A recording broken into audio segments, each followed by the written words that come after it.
And he's absorbing a lot of punishment.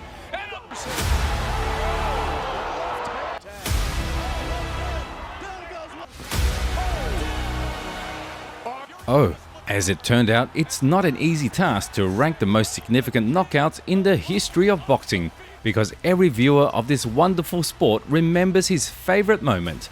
But still, let us try to do it. Team Striker tried to rate boxing highlights, where one accurate punch or series of punches started the history of the fighter, as well as the history of the sport as a whole. Well, now, take your seats according to your purchased tickets and enjoy our selection of the top 5 significant knockouts in boxing history. 5. Fifth place we give to two great athletes, men that showed everyone that boxing can be insanely beautiful and unpredictable. One raised an entire generation of athletes, the other continues to do so to this day. Former world heavyweight title holder boxing legend Wladimir Klitschko and his opponent, the tough as hell Anthony Joshua. Oh, how nice to remember that day. England, the great Wembley Stadium, 90,000 fans waiting for these two titans to meet in a fiery battle. The 41-year-old Wladimir Klitschko wanted to return the belts taken away by the Gypsy King. Two belts were vacant because of Tyson Fury's temporary retirement from the sport. Anthony, on the other hand, was just gaining mad momentum. Just imagine, at that time of the fight, he was 27 years old and his record was 18 fights, 18 wins, and all 18 by knockout. It was a hell of a task for a legend. There were 3 significant belts at stake. So, in the first step, to become 3-time world champion. With the second step, if Anthony will win this fight, I will congratulate you. When I will win this fight, I will help you to come back. In the third step, obviously, I need to have somebody to get myself in the perfect shape. In the fourth step, I imagine holding those belts in my hands. And fifth and the final step, I'm obsessed with my goal to become a champion again. Thanks.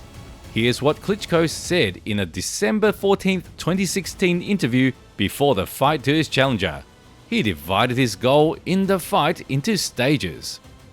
Oh, and the legend was serious in his words. Let's see what his hands showed us in the ring. Joshua, on the other hand, remained calmer and more relaxed, sometimes even taunting his opponent. And to see the determination in his eyes tells me that this is one hell of a tough fight for Anthony Joshua. Eddie, are you promoting Vladimir as well? Day X came. The crowded stadium, the screams of the fans, the bright lights of the projectors, and all eyes are focused on the two athletes. The Ukrainian started the first rounds briskly, catching the British fighter with jabs. At the same time, Joshua looked very confident and defended himself smartly. It looked like he was gauging the distance for his own attack.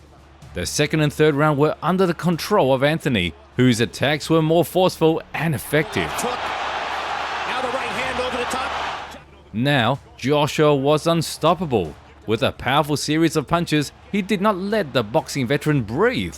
Let's remember when Wladimir Klitschko started to compete among professionals. Anthony was only 10 years old. In this round, and there's a good body shot. Hard right hand by Joshua. But it was too early to write off the boxing legend. With a precise right straight hand, he awakened the young fighter. Boom! Oh, that one hurt. The beginning of the fifth round, Anthony Joshua switched on the next gear, where Wladimir experienced what the British punching bag felt on his own body for a few seconds. Right hook, left, right again. Another series of punches, body, head. Damn, Wladimir couldn't get closer for the clinch. It was very hard for him.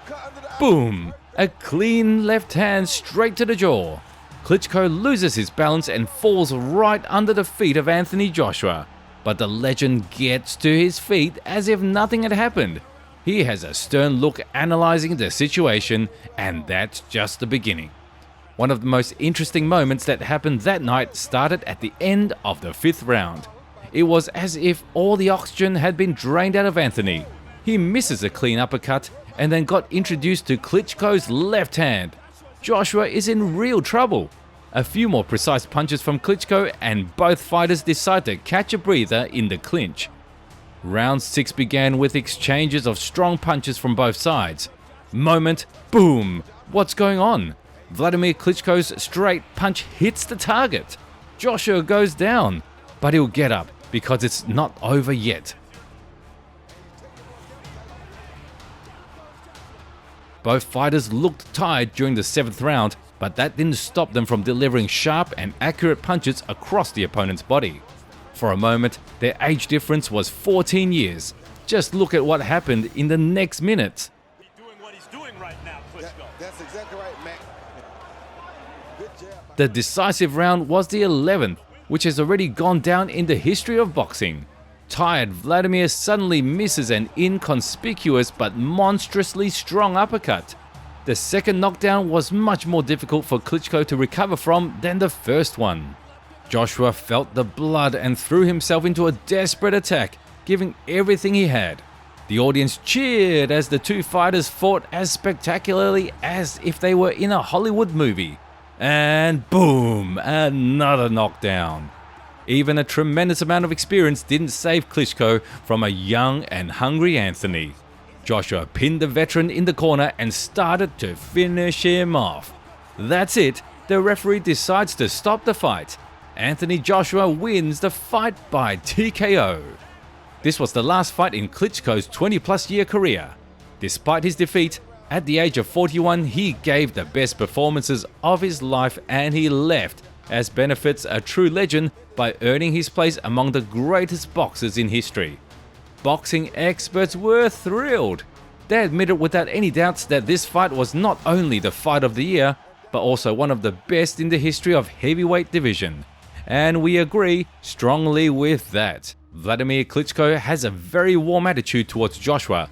They met again after their fight, but in a calmer atmosphere. Klitschko said very warm words to Anthony that day.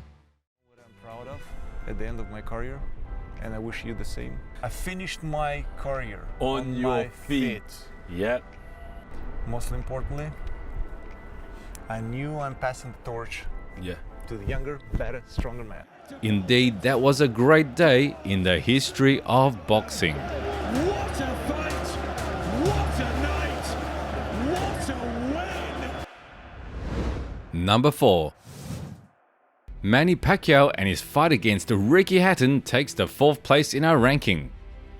After Manny Pacquiao beat Oscar De La Hoya on December 6, 2008, American boxing analysts wondered, who is Pac-Man's next opponent? They didn't have to think long. Already in the middle of December 2008, negotiations began for another mega fight, Pacquiao-Hatton. The boxers verbally agreed for the fight. Rricky Hatton, after his loss to Floyd Mayweather, was back in business. He defeated Juan Lascano and Paul Malignaggi. He and his team happily seized the opportunity to fight Pacquiao. The more so, the fight was planned in the super lightweight division where the Brit was most comfortable. On January the 23rd of 2009, the contract was signed. Rricky Hatton began to pour oil on the fire. I've seen him get stopped with body shots twice. I've seen him get shaken up a few times against a lot smaller men than me. I think I can win by knockout. Well, let's see if the Brit can live up to his words. Manny Pacquiao, on the other hand, tried to stay positive. Before their fight at the press conference, he was in a good mood. Here is a little snippet of his interview. And I respect Hatton because he's a nice guy. He's a nice person, he's friendly. But in the ring, we'll fight for freedom against... I have a joke and a message. I'm fighting for freedom against the Englishmen. No one was likely to surpass in the near future. The defeat shocked Hatton so much that he announced the end of his career in the sport. Rricky later confessed that he had suicidal thoughts after the fight. Fortunately, the Brit overcame all the difficulties and is now engaged in coaching and developing his promotion.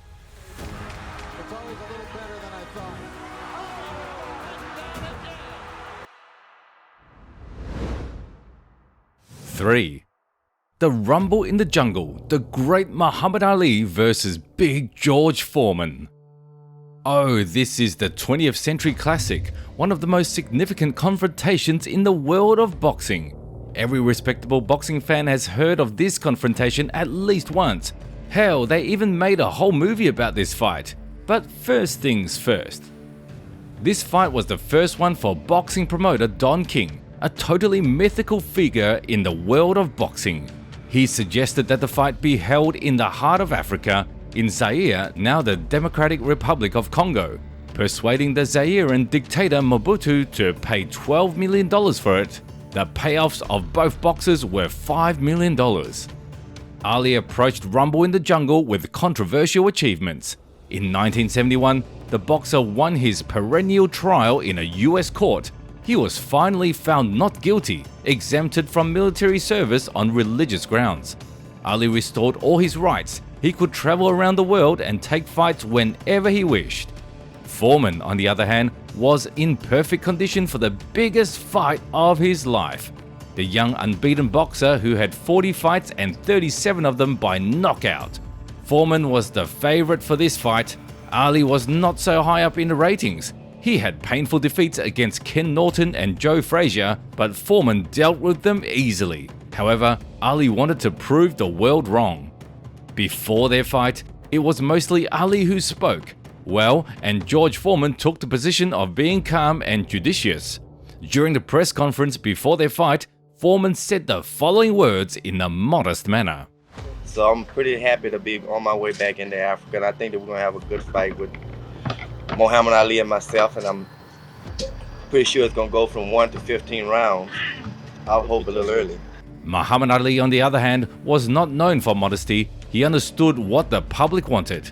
It was before the fight with George Foreman that the great Ali gave an interview that will be remembered and reviewed even decades later.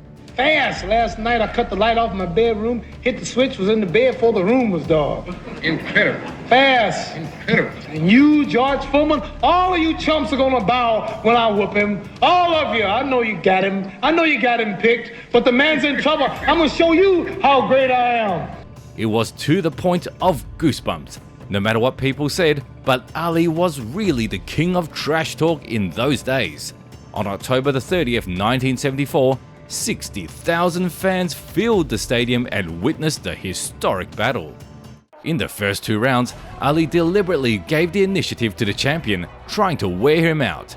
This tactic worked, and Big Joe tried to inflict maximum damage on Muhammad Ali. During the 3rd round, Ali added a little more movement, began to escalate his attacks and provoke his opponent by talking. Just look at this old school brawl at the end of the 5th round. This is the beauty of 20th century boxing.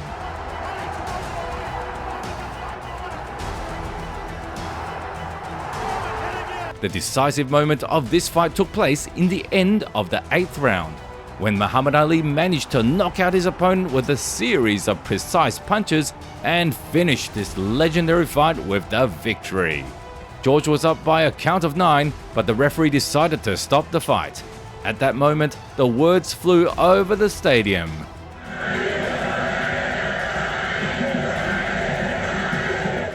Ali, kill him. After the fight, Muhammad announced that he was not going to finish his career. After this fight, he was awarded the nickname The Greatest, which he gave it to himself. But Foreman was mentally exhausted. He made up conspiracy theories to explain his loss, specifically weakened ropes, quick referee countdown, and even poisoned water. Also, after the fight with Foreman, Ali was at the peak of fame. He won a fight in which the champion was considered the absolute favorite. Muhammad received almost $5.5 million, which was more than some boxers earned throughout their entire careers. But most importantly, he proved to everyone that he was indeed the greatest. 2. Mike Tyson vs. Evander Holyfield.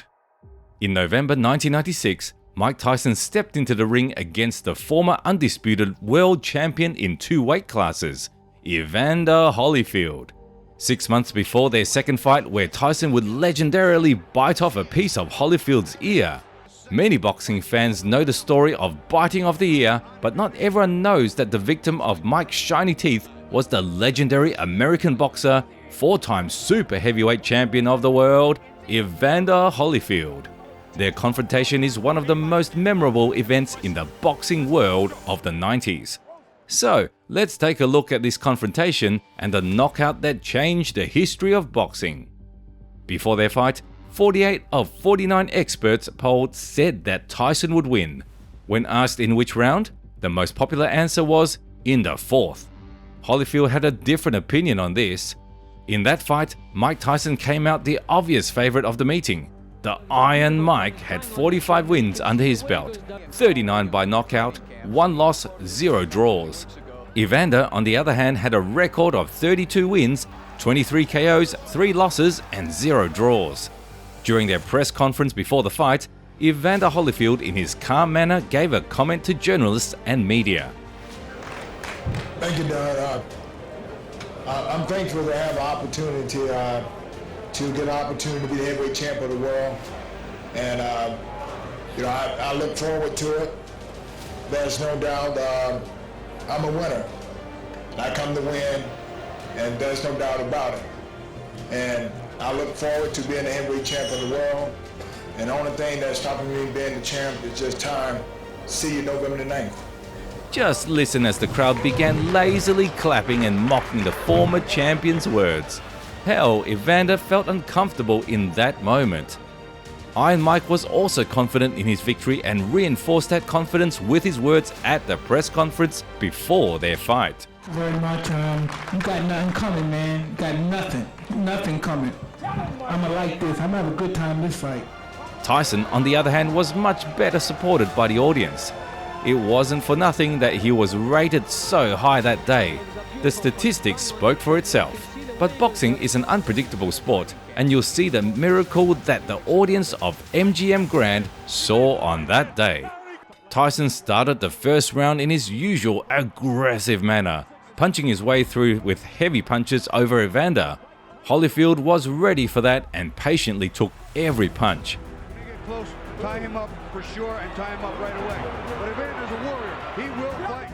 The second and third round, Mike continued to find a weak spot in his opponent's defense, but Holyfield defended himself well and thrusted his heavy blows against Tyson's feisty attacks. Because he's working on Tyson. Watch the time that he hits him. That's a straight. The intrigue lasted all 5 rounds. No one could tell who would emerge as the winner of the encounter. At the beginning of the 6th round, everyone noticed that Tyson began to get tired. His punches were no longer precise, and the stands began shouting Evander's name. Just listen to those crazy screams. I'm sure Iron Mike wasn't feeling his best at that minute. Boom! But the punch didn't land on the jaw, and Tyson wasn't stunned, just lost his balance. He was up by the count of 5, but you could tell on Mike Tyson's face that he was confused.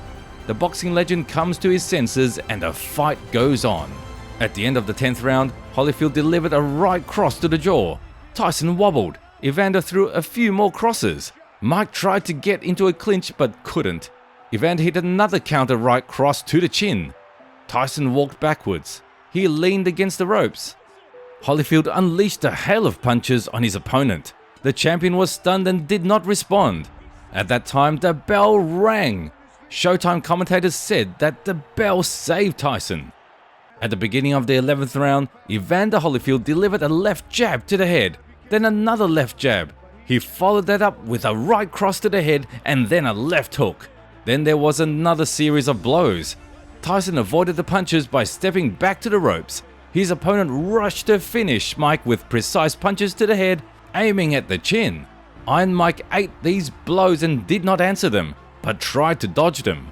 The referee decided to stop the fight. Tyson didn't mind.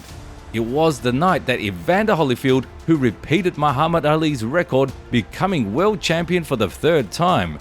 It was only then that the world recognized the new king of the heavyweight division. The Ring magazine expectedly named the Holyfield-Tyson fight the upset and fight of the year.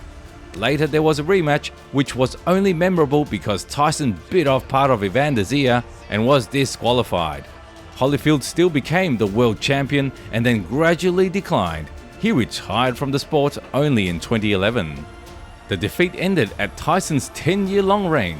He will never be a champion again, and he will entertain people more than actually boxing that made millions of boys all over the world sign up for the sport. For a long time, Holyfield and Tyson did not communicate.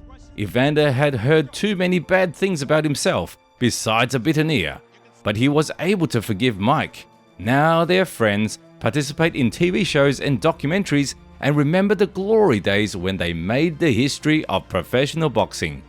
You couldn't tell by looking at them now that 24 years ago they wanted to destroy each other in the ring. Finally, we're getting closer to first place. Manny Pacquiao and Juan Manuel Márquez. The history of the sports world knows many great confrontations. In soccer, it's Cristiano Ronaldo and Lionel Messi. In the world of tennis, Rafael Nadal and Roger Federer. In hockey, Alexander Ovechkin and Sidney Crosby. Well, today's video heroes were making history in 8-ounce gloves, and they did it very nicely. Prehistory. The duel between these two men dates back to 2004. That night, Juan Manuel Márquez was defending his championship titles against the encroaching of left-handed Filipino. Already in the first round, Pac-Man sent Juan Manuel to the canvas 3 times.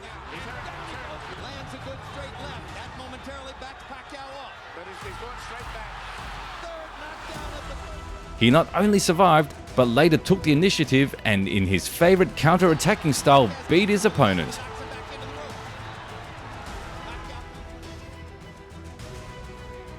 In any case, the judges ruled a draw. That result displeased both sides and made it clear to everyone that it wouldn't end that way. Their second fight took place in March 2008. The Mexican-Philippine duel continued in the second featherweight division, and again Márquez defended the title. In the third round, Dynamite was knocked down, but like in his last fight with Manny, he recovered and at least was not inferior to him.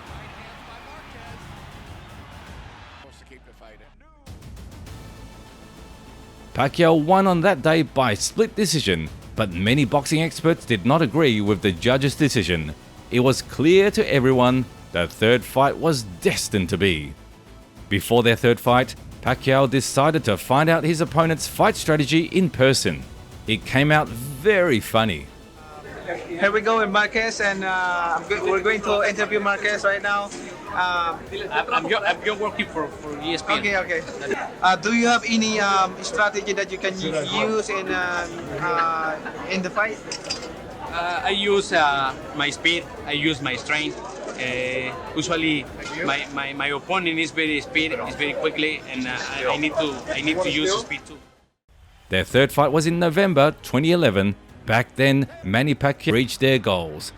Also, be prepared to enjoy every punch and every knockout, because this is history in action. Until the next video.